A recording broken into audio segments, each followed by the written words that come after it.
जय शिवाय।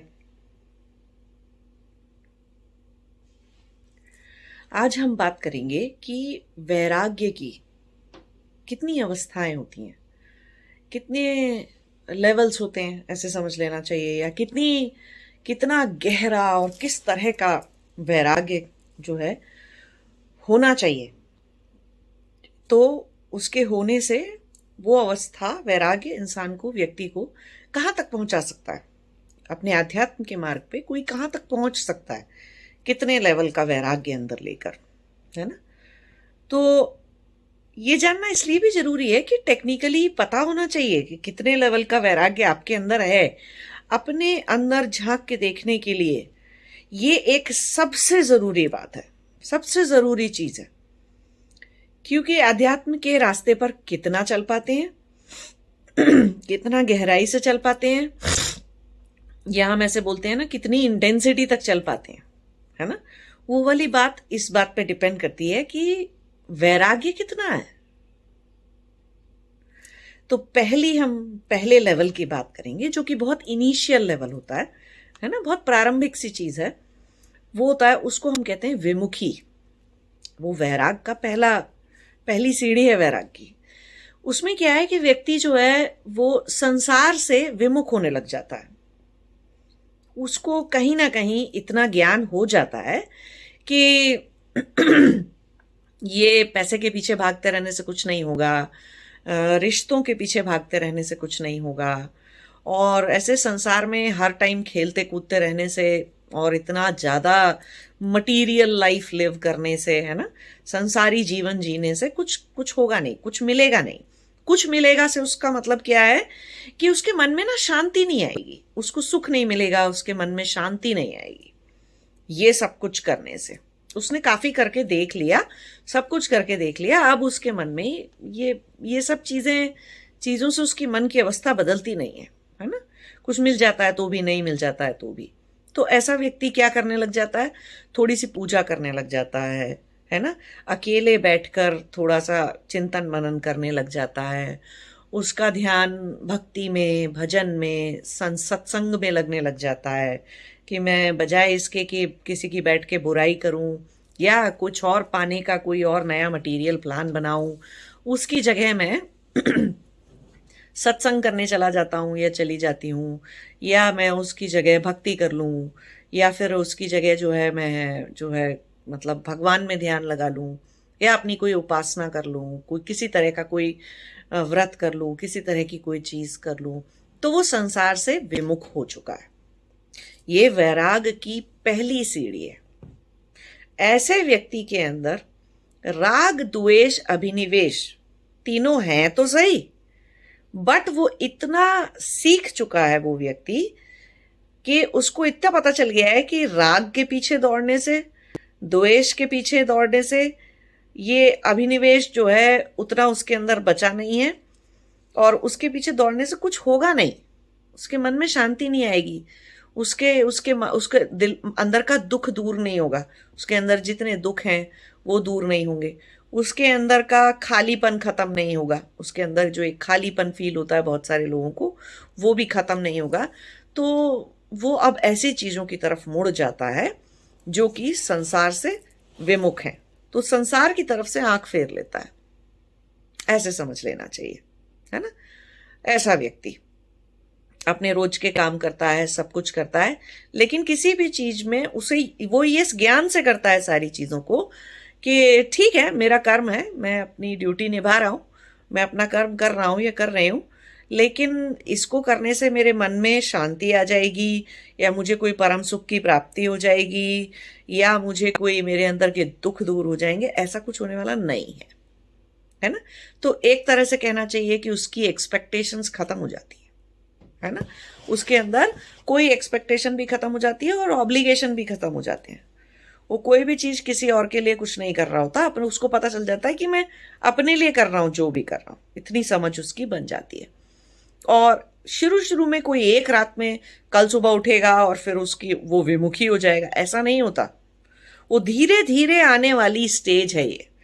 तो पहले कैसे रहता है कि विमुखी हम किसी को तब कहते हैं जब वो स्टेट उसकी परमानेंट हो जाए, है ना, हमेशा के लिए अब रहेगी। वो ज्ञान को धारण कर चुका है, इस ज्ञान को, कि संसार में खेलने से कुछ नहीं होगा। संसार में उतना ही खेलो, जितना ही उतना ही करो जितनी आवश्यकता है ना।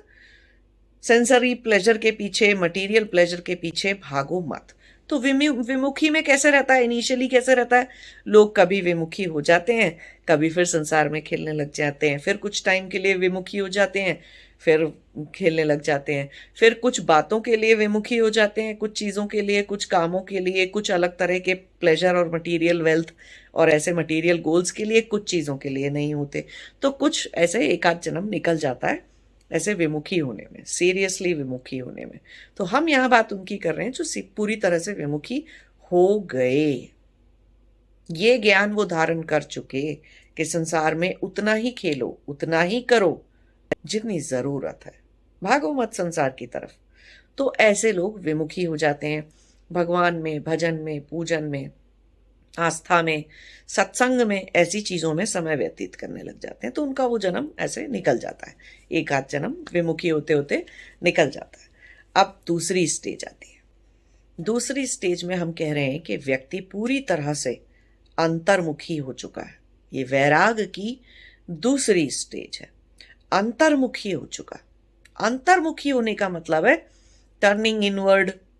अब उसकी चेतना बहुत ज्यादा बाहर रहती ही नहीं है। संसार में वो जो करना है करता रहता है, जो कुछ करना है, जो उसकी ड्यूटीज हैं, रिस्पॉन्सिबिलिटीज हैं, उनको वो पूरा करता रहता है। लेकिन वो हर समय अंतर्मुखी रहता है, और अंतर्मुखी रहकर वो अपने डरों से जीवन के डिसीजन लेता नहीं, अभिनिवेश से चलता नहीं, राग के पीछे दौड़ता नहीं, और अपने उसके पीछे, द्वेष के पीछे दौड़ता नहीं, पूर्णतः अंतर्मुखी हो जाता है। अब जैसे विमुखी की स्टेट थी ना, कि वो पहले वो स्टेट आती है जाती है, आती है जाती है, आती है जाती है, जब ज्ञान पूरी तरह से अंदर स्थिर हो जाता है कि अब नहीं हिला सकता कोई, तब हम उसे विमुखी कहते हैं। ऐसे ही अंतर्मुखी की स्टेट होती है कि थोड़े दिन बाहर, थोड़ा सा बाहर दौड़ गए, भूल गए, फिर अंतर्मुखी नहीं थे, थोड़े से विमुखी तरीके से जी लिया, ऐसे अजीब, मतलब बिल्कुल ऐसे, क्या कहना चाहिए, संतुलित तरीके से जी लिया विमुखी के जैसे, फिर पूरी तरह से अंतर्मुखी हो गए, है ना। तो ऐसे अंतर्मुखी की स्टेट भी शुरू में आती रहती है, जाती रहती है, आती रहती है। मतलब वो अच्छी सी पकड़ नहीं बनाती आपके अंदर, क्योंकि ज्ञान अभी पूरी तरह से धारण नहीं हुआ, अभी फिर भी कुछ कुछ दिखता था, तो अंतर्मुखी की स्टेट हट रही थी बार बार। लेकिन जब और भी गहरा ज्ञान हो गया कि नहीं, ये भजन, ये पूजन, ये सत्संग करने से कुछ नहीं होगा, मुझे तपस्या करनी पड़ेगी। तपस्या का मतलब है मुझे अपने अंदर से अज्ञान अविद्या को निकालना होगा, और उस ज्ञान अविद्या से जितनी अस्मिताएं जुड़ी हैं, या राग द्वेष अभिनिवेश जो दिखते हैं मुझे मुझे उनको निकालना है। तो निकालने का मतलब है उसको यूज नहीं करना। निकालने का मतलब है कि वो खर्च हो जाएंगे, उसके बाद उन्हें हाथ नहीं लगाना, राग के पीछे भागना नहीं, द्वेष के पीछे, द्वेष की वजह से भागना नहीं, कुछ भी। और तो जब एक आध जन्म कोई व्यक्ति ऐसे निकाल लेता है, आधा जन्म, एक जन्म अंतर्मुखी होके राग द्वेष अभिनिवेश को पूर्णतः निकाल लेता है, तब उसकी अगली अवस्था आती है जिसे हम वैरागी कहते हैं। समझ रहे हो आप? वैराग कहां से शुरू हुआ? वैराग का मतलब है वैराग, मतलब कि जिसके अंदर राग है ही नहीं। तो राग नहीं है तो द्वेष भी नहीं होगा, और राग और द्वेष नहीं है तो अभिनिवेश नहीं होगा। तो अब क्या बचा उसके पास? वैरागी के पास क्या है? सिर्फ कुछ अस्मिताएं हैं, और उन अस्मिताओं से जुड़ा हुआ, बहुत सारी अस्मिताएं तो तभी मर गई जब वो राग द्वेष अभिनिवेश को ये अंतर्मुखी होकर निकाल रहा था। जब उसको ये ज्ञान हुआ कि मुझे तपस्या करनी है, ये सत्संग, ये भजन सुनना, ये पूजा पाठ करते रहना, ये मंदिरों के चक्कर काटते रहना, सबसे कुछ नहीं होगा, बैठकर मुझे अपने ऊपर काम करना पड़ेगा, है ना। तो वो अंतर्मुखी हो गया था। तो वैरागी कब हो गया वो? जब उसके अंदर के राग द्वेष अभिनिवेश पूर्णतः खत्म हो चुके हैं, तब हम उसे वैरागी कहते हैं। अब वो क्या करेगा वैरागी? उसके अंदर अब सिर्फ अस्मिताएं थोड़ी सी बची हैं और ज्ञान बचा है। अब वैरागी के लिए, जब तक अंतर्मुखी हुआ होता है ना इंसान, तब तक उसके दिमाग में ऐसे ऐसे क्वेश्चन आते हैं कि भाई, कि क्या मैं संन्यास ले लूं, या मैं गृहस्थाश्रम में जाऊं कि नहीं जाऊं, या मैं ये करूं कि वो नहीं करूं। अंतर्मुखी हुआ है अभी वो, उसको पता नहीं है क्या छोड़ना चाहिए, क्या क्या क्या रख लेना चाहिए, क्या पकड़ लेना चाहिए, क्या करने से वो तपस्या ढंग से कर पाएगा, है ना। तो ऐसे बहुत सारे क्वेश्चन आते हैं जब अंतर्मुखी होके रहते हैं कि अच्छा मैं ये साधना करूं कि वो साधना करूं, कि मैं इस गुरु से दीक्षा लूं कि इस चीज की दीक्षा लूं कि उस चीज की दीक्षा लूं।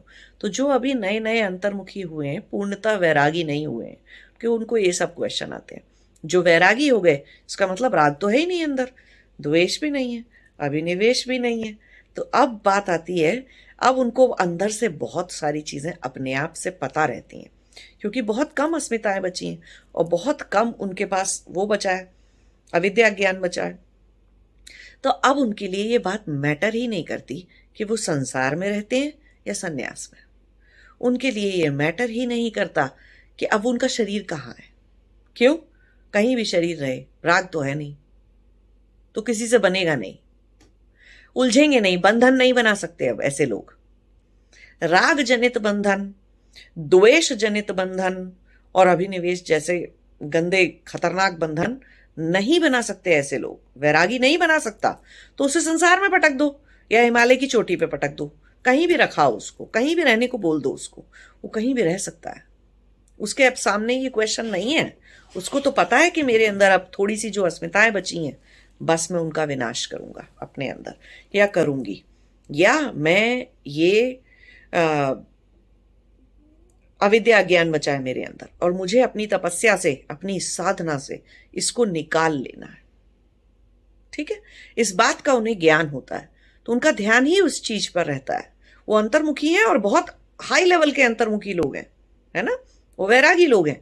तो अब ऐसे लोग आपको अगर संसार में दिख जाएं कि नौकरी कर रहे हैं या कोई बिजनेस चला रहे हैं या कुछ भी कर रहे हैं, वो वैरागी हैं, बंधन कोई नहीं बन रहा। कितना ही बिजनेस कर लें, वो कितनी धन संपदा इकट्ठी कर लें, उनके अंदर कोई बंधन नहीं बन रहा, कोई राग नहीं जाग रहा उन सब चीजों से जो उन्होंने अपने कार्य के वश उन्हें मिल गई हैं। अपनी जिम्मेदारियां निभाने की वजह से उनको जितने रिश्ते लोग जान गए हैं, पहचान गए हैं, और जो भी उन्होंने लोगों ने अपने दिमाग में उनके लिए बंधन बना लिया है, लेकिन उस व्यक्ति के, वैरागी के मन में कोई बंधन नहीं जाग रहा।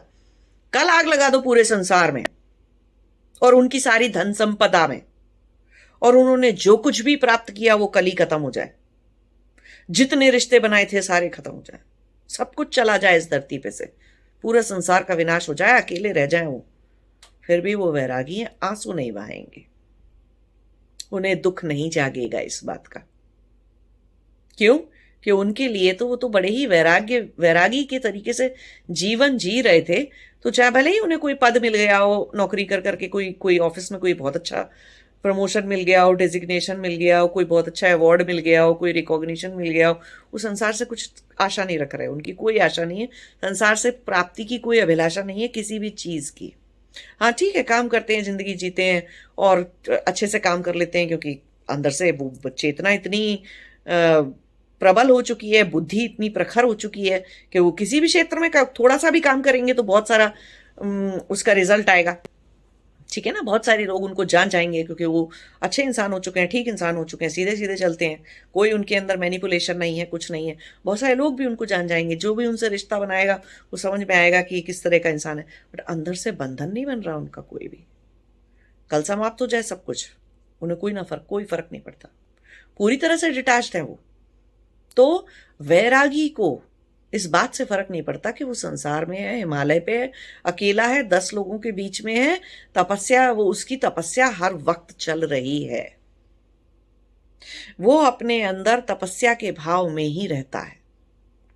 एक वैरागी कुछ किसी चीज के पीछे करता नहीं, जाता नहीं, भागता नहीं, कुछ नहीं होता, कुछ भी जुटा ले जीवन में, तो ऐसे व्यक्ति को आप संसार में देखकर, कभी किसी को देखकर, किसी का जीवन देखकर वो वैरागी है ये जान नहीं सकते हैं आप, है ना। क्योंकि अगर आप खुद संसारी हैं या सिर्फ अंतर्मुखी हुए हैं तो आप एक वैरागी को नहीं समझेंगे कभी भी।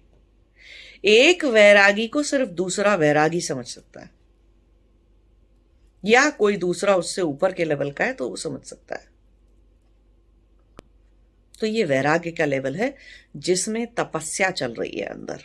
ऐसे लोगों की शादी कर दो, उनके बच्चे हो जाएं, उन्हें किसी से ऐसा अटैचमेंट नहीं आ जाएगा कि अगर वो कल छोड़ना पड़ जाए तो वो आंसू बहाते रहेंगे बाकी के जीवन, या 10 साल, 6 साल, 5 साल, 4 साल, 2 महीने, 4 महीने रोते ही रहेंगे। सब कुछ नहीं होने वाला है। उन्हें वैरागी कहते हैं।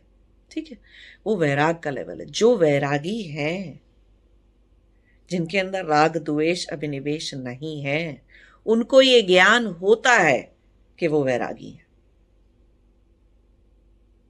उनको ये ज्ञान होता है कि बंधन नहीं बना सकते वो। ऐसे लोग अंदर से जानते हैं कि उनका कितनी ही शादी कर दो, उनके बच्चे हो जाएं, कुछ भी हो जाए, उन्हें ऐसा राग नहीं होने वाला जैसा बाकी लोगों को हो जाता है। तो एक तरह से जिसे मॉडर्न भाषा में आप लोग कहते हो ना प्यार हो जाना, वो अजीब सा राग हो जाना, जिसे मैं कहती हूँ मोह हो जाना, पैशन जाग जाना, ऑब्सेशन टाइप प्यार हो जाना, मर मर जाने जैसा किसी के लिए प्यार हो जाना, ऐसा प्यार उन्हें किसी से नहीं होता, हो सकता ही नहीं। उनके अंदर कैपेबिलिटी ही नहीं है, क्योंकि वो ज्ञान धारण कर चुके हैं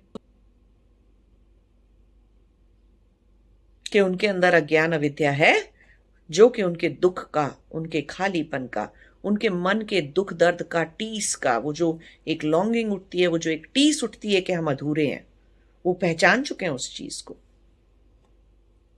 तो उनके अंदर राग द्वेष अभिनिवेश नहीं है। और राग द्वेष अभिनिवेश से जुड़ी हुई जितनी भारी भारी भयंकर अस्मिताएं रहती हैं वो भी नहीं है, आइडेंटिटीज रहती हैं वो भी नहीं है उनके अंदर। अब वैरागी का एक नेक्स्ट लेवल आता है, उसे हम वीतरागी कहते हैं। वीतरागी का मतलब है जो अपनी अस्मिताएं निकालने पे हाथ पैर धोके नहा धोके पड़ चुका है और उसके अंदर बहुत कम अविद्या बची है, और वह इस जन्म में थोड़ी सी तपस्या करेगा, कुछ भी करेगा, निकाल लेगा उस चीज को। और जब वो उसको समाधियां लगनी शुरू हो जाती हैं, जिन लोगों को सविकल्प समाधि, सविचार समाधि, स आनंद समाधि, है ना, ये इतनी सारी जो संप्रज्ञात समाधि, वहां के लेवल तक जो लोग पहुंच जाते हैं, तब क्या जाग जाता है अंदर? परावैराग्य जाग जाता है। वो जो 4 लोअर लेवल की समाधियां हैं, वो जिनको लगने लग जाती हैं, वहां से उनके अंदर परावैराग्य जागता है। परावैराग्य क्या है? जो अब सिर्फ ये जानता है कि मैं आत्मा हूं तो मुझे परमात्मा में सिर्फ मिल जाना है। मैं हूं ही नहीं और मैं कभी था ही नहीं, मैं कभी थी ही नहीं, मुझे अपने आप को पूरी तरह से हटाना है। वो आखिरी अस्मिता आई एम वाली, वो आखिरी आई, वो उसको भी हटाना है। तो परावैराग्य है। गोल परावैराग्य में सिर्फ मोक्ष होता है, मुझे मोक्ष तक जाना है। तो ऐसे लोगों में जो परावैराग्य की स्थिति में है, अस्मिता नहीं बचती। वो जो मैंने अविद्या जब आपको समझाई थी, तो मैंने बताया था ना कि अस्मिता पहले स्वरूप में जब आती है, शुद्ध स्वरूप में जब होती है, जब पहली बार मैं बनता है ना, वो वाली स्थिति में वो आ जाते हैं वापस से लौटकर, है ना। जैसे बिगड़ा था पहले सब कुछ, अज्ञान अविद्या घुसा घुसा के, तो ऐसे अब वापस जा रहे हैं ना, तो ठीक हो जाता है। तो कहां पहुंच जाते हैं? अस्मिता की एक बहुत ही शुद्ध स्वरूप पे पहुंच जाते हैं। अभी भी आत्मा नहीं हुए हैं, लेकिन जान चुके हैं कि वो आत्मा है, जान चुके हैं कि उन्हें समाधि लगानी है, जान चुके हैं कि उनका लक्ष्य मोक्ष है, जान चुके हैं कि उन्हें परमात्मा में हमेशा के लिए विलीन होना है। तो वही उनकी यात्रा का अंत है। वो परावैराग्य की स्थिति है। जब सविकल्प समाधि, सविचार समाधि, स आनंद समाधि, संप्रज्ञात समाधि, ये समाधियां जब लगती हैं और परावैराग्य जब जागता है, तो परावैराग्य का जागना जरूरी है अंदर, क्योंकि वही हमें सविकल्प से निर्विकल्प की तरफ ले जाएगा। और वही निर्विकल्प में की अवस्था जब चलती रहेगी, तो उस समाधि को पूर्ण करके धर्म में एक समाधि पे आएगा, जहां पर कि मोक्ष हो जाता है। व्यक्ति को पता होता है कि मुझे मोक्ष मिल चुका, मेरे सारे बंधन कट चुके,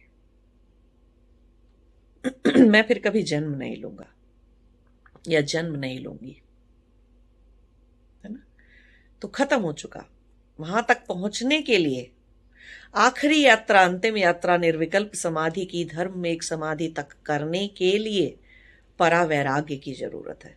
परावैराग्य जब जागता है तो तमस और रजस बहुत नीचे आके बैलेंस हो जाते हैं। हर वक्त व्यक्ति ध्यान में ही रहता है, परावैरागी हर वक्त ध्यान या समाधि, ध्यान समाधि, ध्यान समाधि, गहरी अवस्थाओं में ही रहता चला जाता है, और सत्व उसका बहुत बढ़ चुका होता है उसके अंदर।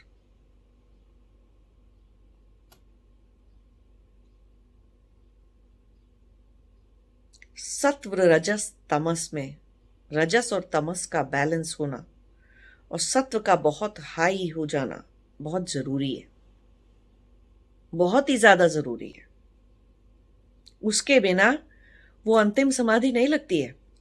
और वो इतना वैराग्य और ये सब कुछ, सत्व का हाई होना या परा वैराग्य का होना, उसका मतलब क्या है कि ज्ञान का हो जाना, ज्ञान को धारण कर लेना अपने अंदर, इस बात का ज्ञान हो जाना।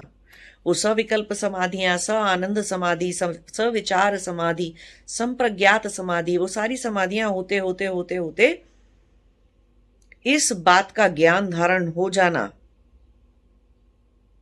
कि जीवन तो, और मनुष्य का जीवन तो और किसी चीज के लिए था ही नहीं कभी भी।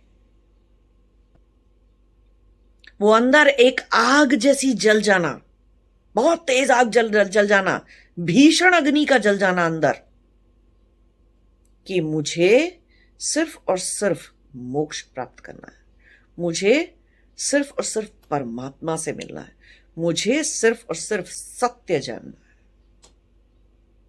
या तो सत्य गोल हो जाता है, या चित्त गोल हो जाता है, या आनंद गोल हो जाता है। तीनों ही गोलों में मोक्ष की प्राप्ति हो जाती है। तीनों ही तरह के लक्ष्य में मोक्ष की प्राप्ति हो जाती है।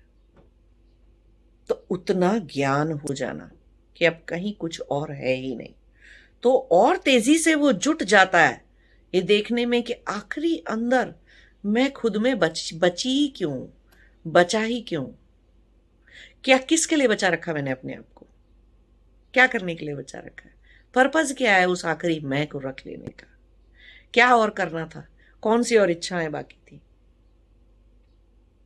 कुछ नहीं बाकी है, कोई इच्छा बाकी नहीं है, कुछ नहीं है। अगर अंदर कोई भी अज्ञान अविद्या कुछ भी जुड़ा हुआ बचा ही नहीं है, तो अभी इसी वक्त हो जाना चाहिए, समाधि लग जानी चाहिए। और नहीं लग रही है, वो आखिरी समाधि नहीं लग रही है, निर्विकल्प समाधि नहीं लग रही है, तो इसका मतलब परा वैराग्य में कहीं कमी है ना। और परा वैराग्य के बाद जो करना चाहिए था, परा वैराग्य से जो चलना चाहिए था, उसमें भी कहीं कमी है। परा वैरागी को तो भूल ही जाओ आप कि आप उसे कुछ और समझा दोगे, संसार में उलझा लोगे या कुछ कर लोगे, कुछ नहीं कर सकते आप उसका। उस इंसान को पलट नहीं सकते, क्योंकि उसके बुद्धि में और सत्व की जो लाइट जल चुकी है, जो प्रकाश फैल चुका है उसके अंदर, अब उसको बुझाया नहीं जा सकता। वैरागी के अंदर के प्रकाश को भी नहीं बुझाया जा सकता, ज्ञान के प्रकाश को। हाँ, जब तक अंतर्मुखी है तो कभी कभी बाहिरमुखी होते रहते हैं, है ना। संसार में पलट के वापस चले जाने की संभावना रहती है, क्योंकि राग द्वेष अभिनिवेश रहते हैं, उस संसार में फिर से उलझा सकते हैं किसी को भी। लेकिन एक बार वैरागी हो गए बस, और वीतरागी हो गए और परावैरागी हो गए, तो संसार में कोई कुछ नहीं बिगाड़ सकता, कुछ नहीं कर सकता कोई आपका। कोई सा संसार, कोई से रिश्ते, कोई से लोग, कहीं कोई बंधन, कोई चीज आपके अंदर अज्ञान नहीं फैला सकती। कोई भी बात संसार की आपके ऊपर कोई तरह की सोशल कंडीशनिंग काम नहीं कर सकती। ये जो हम बात करते हैं ना, सोशली कंडीशन कर दिया दिमाग को, ऐसा कर दिया वैसा कर दिया, कोई कुछ नहीं कर सकता है बाप का। तो अब क्या, कितना समय लगता है एक व्यक्ति को भोगी से विमुखी बनने में, और विमुखी से अंतर्मुखी से वैरागी बनने में, और फिर वीतरागी और परावैरागी बनने में कई जन्म लग जाते हैं, कई जन्म लग जाते हैं। तो घबराने की बात नहीं है, है ना। आध्यात्मिक यात्रा एक ही जन्म में शुरू करके और पूरी भी हो जाएगी, ऐसा कोई कहीं पे कोई कहीं नहीं लिखा हुआ है। ठीक है, और ऐसा होना कोई जरूरी नहीं है। तो एक जन्म में जितना ज्यादा से ज्यादा कर सकते हैं उतना करने की कोशिश करनी चाहिए, उतना करना चाहिए, है ना। इस बात की चिंता नहीं करनी चाहिए कि अभी और कितना बाकी है, कितने और जन्म बाकी हैं और क्या है, वो सब नहीं। कुछ भी बाकी है तो उस पर काम करने में दिमाग लगाइए। कोई भी वृत्ति बाकी है, जरा सा भी अज्ञान अविद्या बाकी है, जरा भी दिखाई दे रहा है कि राग द्वेष अभिनिवेश बाकी है अभी मेरे, तो उस पर काम करिए। एक छोटी सी कहानी थी। एक बार दो योगी होते हैं, तो उनको ऐसे क्वेश्चन आता है कि उनके मन में ऐसे प्रश्न खड़ा होता है कि अरे हम इतने टाइम से तपस्या करे जा रहे हैं, हमने कितने मतलब इतना 50 60 100 साल तपस्या कर ली है ऑलरेडी, और कितना और कितनी तपस्या और बाकी है ना, कितना और बाकी है अभी करना, इसे कैसे पता चले। तो वो जाते हैं अपना उधर एक पेड़ के नीचे बैठ जाते हैं। पेड़ के नीचे बैठकर सोचते हैं कि आज हम यहाँ पे तपस्या करेंगे और फिर भगवान को बुलाएंगे। ठीक है, भगवान को पूछेंगे तो कि अब बता दो कि हमारे कितना और करना बाकी है। ठीक है, परेशान हो रहे होते हैं कि मतलब इतनी तपस्या कर ली और अभी तक जो है मतलब कुछ हो नहीं रहा, मोक्ष नहीं मिल रहा उन्हें। कभी कभी दुखी हो जाते हैं, सुखी हो जाते हैं, क्या क्या हो जाते हैं, उनका मोक्ष नहीं मिल के दे रहा उन्हें। तो तपस्या करते हैं बैठ के, कुछ दिन में भगवान आ जाते हैं उनकी तपस्या करने से।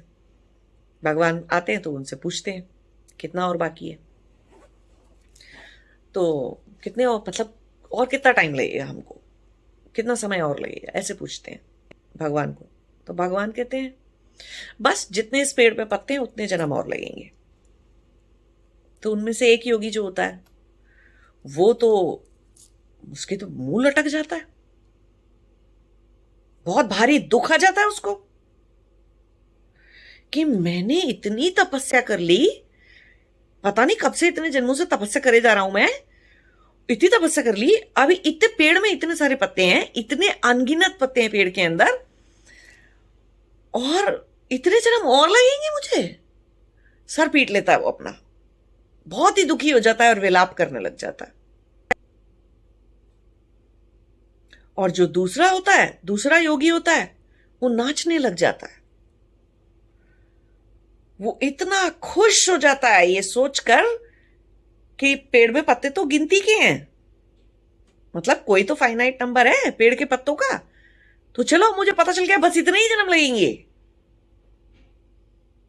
है ना, कोई इनफाइनाइट नंबर नहीं है कोई। तो वो इतना खुश हो जाता है कि बस इतने ही जन्म और लगने हैं, उसको समाधि उसी समय लग जाती है, क्योंकि वो काल के बंधन के परे जा चुका था। समझ रहे हो आप, उसकी समझ, उसका ज्ञान काल के परे चला गया था कि कितनी बार बॉडी लूंगा, कितनी बार छोड़ूंगा, कितनी बार बॉडी लूंगा, कितनी बार छोड़ूंगा, कितने शरीरों में कितनी तपस्या करता जाऊंगा, कभी तो मिलेगा ही ना मोक्ष। मिलना तो गारंटीड है ना मोक्ष। अब क्या फर्क पड़ता है कि 25 जन्मों के बाद और मिले, के 5 के बाद, के 3 के बाद, के 1 के बाद, के 2, अगले ही जन्म में या इसी जन्म में मिल जाए, मिलेगा तो सही। एटलीस्ट भगवान ये तो बता गए कि वो तो तुम्हें मिलेगा। भगवान ने अगर ये कहा कि इतने जन्म और लगेंगे तो उसका मतलब था मिलेगा। तो देखिए कितनी बड़ी बात है ये कि उसको इतना वैराग जाग चुका। ये परा वैराग की स्थिति है ये, जहां पे आपको टाइम की कोई पड़ी ही नहीं है। अपने अंदर क्या है वो ढूंढने में इतने बिजी हो, वो कोई टाइम का ध्यान ही नहीं है। वैरागी को भी टाइम का ध्यान नहीं होता है एक्चुअली, उन्हें बस ये पता होता है बहुत जल्दी जल्दी समय नष्ट नहीं करना है बस। लेकिन उनका सारा ध्यान अपने ऊपर रहता है, अपने चित्त पे रहता है, चित्त अपनी अविद्या ज्ञान को निकालने में रहता है उनका ध्यान। वो नहीं पूछते भगवान से हर थोड़े दिन बाद, अच्छा तो अब तो मैं वैरागी हो गया हूं तो मुझे इस जन्म में तो मिल ही जाएगा, अच्छा अब तो मैं परा वैरागी हो गया हूं तो इस जन्म में तो मुझे मोक्ष मिल ही जाना चाहिए। ये क्वेश्चन ही नहीं आता उस टाइम पे। ये क्वेश्चन परा वैरागी की स्थिति में ये क्वेश्चन ही चला जाता है कि कितना समय और, कितनी तपस्या और, कहाँ तक आ गए हैं, कितना बचा है, कितना और करना है, क्या और कर ले, क्या नहीं कर ले, उनको कोई कोई ऐसा क्वेश्चन नहीं रह जाता। काल के बंधन के परे चले जाना इसी को कहते हैं, जहां पे आप काल आपको छोड़ चुका।